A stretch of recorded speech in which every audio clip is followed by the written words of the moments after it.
Guys আমার গ্রুপে থাকা হাসান কিন্তু হইতাছে আমার গিল্ডের অ্যাক্টিং লিডার। তো গাইজ বড় কথা না, বড় কথা হইতাছে যে তোমরা একটু আমার প্রোফাইলের দিকে লক্ষ্য করলে দেখতে পারবা যে আমি কিন্তু আছি হিরোইক 3 স্টারে, আর আমার 4 স্টার ডান দিতে আর মাত্র লাগে 9+। শুধু এইটাই না, তোমরা যদি একটু হাসানের প্রোফাইলের দিকে লক্ষ্য করো তাহলে তোমরা দেখতে পারবা যে হাসান কিন্তু আছে হিরোইক 2 স্টারে, আর 3 স্টার ডান দিতে আর মাত্র লাগে নাকি 16+।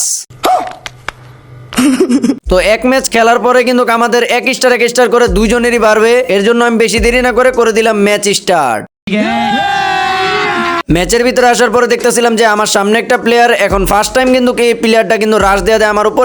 আমি কিন্তু এদিক দিয়ে হয়ে যাই শহীদ। এখন দেখো গাইজ হাসানের অবস্থা, হাসান দেখো উড়া দুরা হ্যাকার লেভেলের কিন্তু এদিক দিয়ে দৌড়। আর এই দৌড় দেওয়ানোর কথাটা কিন্তু আমি হাসানকে বলছিলাম।